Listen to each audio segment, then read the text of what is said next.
콘스탄티노플 공성전은 중세 역사의 절정 중 하나로 1453년 오스만 제국의 술탄 메흐메드 2세가 비잔티움 제국의 수도인 콘스탄티노플을 점령하는 사건을 의미합니다. 이 사건은 오스만 제국의 강력한 팽창과 더불어 동로마 제국의 몰락을 알리는 중요한 역사적 전환점으로 이후 세계의 정치적 문화적 지형에 커다란 변화를 일으켰습니다. 배경: 콘스탄티노플은 로마 제국이 동서로 분리된 이후 동로마 제국, 즉 비잔티움 제국의 수도로서 전략적 요충지에 위치해 있었습니다. 보스포루스 해협에 자리 잡고 있는 이 도시는 유럽과 아시아를 연결하는 중요한 교통로였으며 바다와 육지로 둘러싸인 천혜의 요새로 오랫동안 적들의 침입을 막아냈습니다. 그러나 시간이 흐르면서 동로마 제국은 점차 쇠퇴하게 되었고 주위의 오스만 제국은 점점 더 강력한 세력으로 성장하게 됩니다. 1451년 젊은 메흐메드 2세가 오스만 제국의 술탄에 오르며 콘스탄티노플을 점령하는 것을 자신의 궁극적인 목표로 삼습니다. 그는 도시를 차지하는 것이 이슬람 세계에 큰 영광을 가져다 줄 뿐만 아니라 오스만 제국의 정치적, 경제적 중심지를 마련하는 데 필수적이라고 생각했습니다. 이때까지 콘스탄티노플은 여전히 고대 로마 제국의 마지막 유산으로 남아 있었고 이를 정복하는 것은 기독교 세계의 중요한 상징을 무너뜨리는 의미도 있었습니다. 준비 과정: 메흐메드 2세는 이 전투를 위해 치밀한 계획을 세우기 시작했습니다. 그는 공성전을 위한 강력한 대포를 설계하고 제작하도록 명령했으며 이 대포들은 당시로서는 엄청난 크기와 파괴력을 자랑했습니다. 가장 유명한 대포 중 하나인 우르반의 대포는 직경이 8.2m에 달하고 무게가 27톤이나 되는 대형 포탄을 발사할 수 있었습니다. 메흐메드는 이 대포들이 콘스탄티노플의 두꺼운 성벽을 뚫을 수 있을 것이라고 확신했습니다. 또한 메흐메드는 단유브 강을 따라 새로운 요새를 건설하여 비잔티움 제국으로 향하는 보급로를 차단하고 외부의 도움을 막았습니다. 그의 병력은 약 8만 명에서 10만 명에 달했으며 이 중 많은 틈 병사들은 공성전에 특화된 경험 많은 용병들이었습니다. 반면 콘스탄티노플을 지키는 비잔티움 제국의 병력은 약 7천 명에 불과했으며 이들 중 일부는 제노바와 베네치아에서 온 외국 용병들이었습니다. 공성전의 시작: 1453년 4월 6일 오스만 제국의 군대는 콘스탄티노플 성벽 앞에 도착했습니다.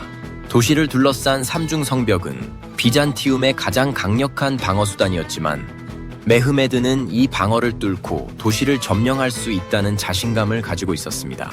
공성전은 거대한 대포의 포격으로 시작되었습니다. 메흐메드의 대포들은 무려 1.5km 밖에서 성벽을 공격할 수 있었고 성벽에 거대한 구멍을 내며 점차 도시의 방어를 무너뜨렸습니다. 그러나 비잔티움 제국은 단순히 수비만 하지 않았습니다. 방어병들은 부서진 성벽을 신속히 수리하고 폭격에 맞서 가능한 한 오래 버티기 위해 모든 수단을 동원했습니다. 동시에 제노바 출신의 수비대장인 조반니 지우스티니아니가 이끄는 병사들은 적의 공세에 맞서 성벽을 지키기 위해 최선을 다했습니다. 그들은 오스만 병사들이 성벽을 오르려고 시도할 때마다 끓는 기름과 화살, 돌을 투하하며 필사적으로 저항했습니다. 오스만 제국은 성벽을 직접 공격하는 것 외에도 도시를 포위하여 비잔티움 제국의 병사들이 지칠 때까지 기다리는 전략을 병행했습니다. 이들은 바다에서 도시를 포위하기 위해 황금뿔, 할릭만을 가로막았고 이로 인해 외부로부터의 지원이 차단되었습니다. 그러나 비잔티움 제국은 마찬가지로 결연히 저항했습니다.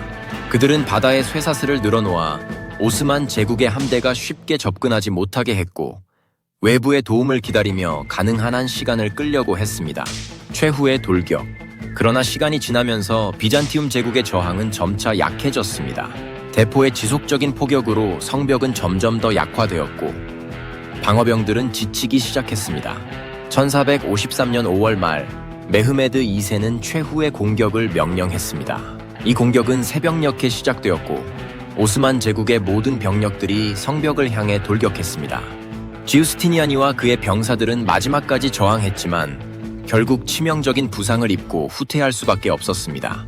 그가 후퇴하면서 방어병들의 사기가 급격히 떨어졌고 오스만 병사들은 마침내 성벽을 넘어서 도시로 진입하기 시작했습니다.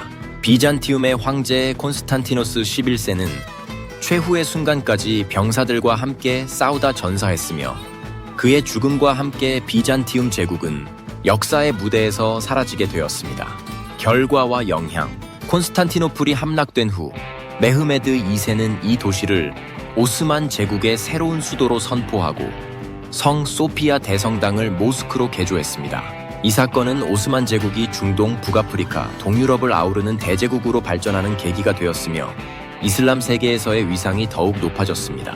반면 서방 기독교 세계에서는 큰 충격과 공포를 불러일으켰으며 동로마 제국의 몰락은 중세의 종말을 상징하는 사건으로 기록되었습니다. 콘스탄티노플 공성전은 단순히 한 도시의 함락이 아니라 중세와 근세를 잇는 역사적 전환점으로 이후 세계의 정치적, 문화적 지형을 재편하는 중요한 사건으로 자리잡게 되었습니다. 이 사건은 또한 서양과 동양, 기독교와 이슬람 간의 긴장과 갈등의 역사를 이해하는 데 있어 중요한 의미를 지니고 있습니다.